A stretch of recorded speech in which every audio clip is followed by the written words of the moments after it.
췌장이식의 기증은 누가 어떤 조건에서 가능한가요? 기증자는 생체의식과 뇌사자의식 이렇게 나눌 수 있겠죠. 주로 이제 뇌사자한테서 수술이 시행되긴 합니다만은 우선 당뇨의 병력이 없어야 되겠죠. 뇌사자가, 기증자가. 그리고 되게 너무 어리거나 또 나이가 너무 많아도 췌장의 기능이 덜 발달됐다든지 아니면 췌장의 기능이 떨어졌기 때문에 기증할 수가 없겠고, 따라서 그래서 45세 이내에 기증자가 생겼을 때 우리가 췌장 기증을 권하고, 그다음에 이 췌장을 이제 우리가 눈으로 봤을 때 개복 수술을 해가지고 수술을 하면서 췌장이 모양이 정상이고 여러 가지 병소가 없을 때, 그때 우리가 췌장 기증자로 선택이 되겠고, 또 BMI 소위 비만도가 30 이하, 짧게 보면 한 27도 보는데요. 비만도가 없는 기증자가 적절하겠고, 당화 혈색소는 대개 6 이하로 저희가 그렇게 생각을 합니다. 생체 기증인 경우에는 우선 가장 우리가 우려하는 것이, 생체는 꼬리 쪽에 한 40%를 절제를 해서 기증할 수 있기 때문에 문제는 이제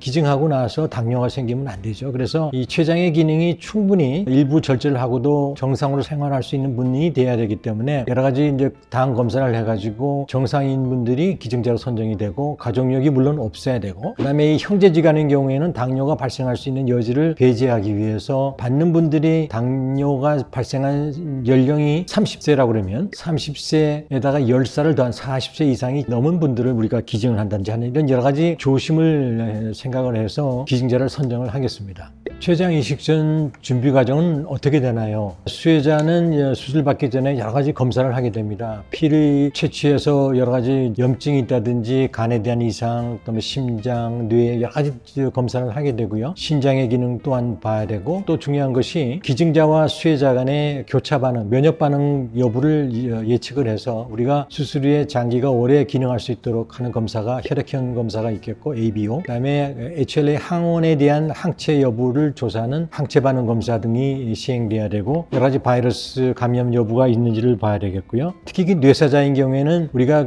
피를 채취해서 보관을 합니다. 그래서 뇌사자가 발생했을 때 항체 여부를 보는 검사를 즉시 하게 되는데, 이 검사를 위해서도 피를 1년에 한 번씩은 채취해서 보관을 해서 우리나라 장기식 관리기관에서 여러 가지 수술 직전에 하는 검사 중에 하나로 굉장히 필수적인 검사가 되겠습니다.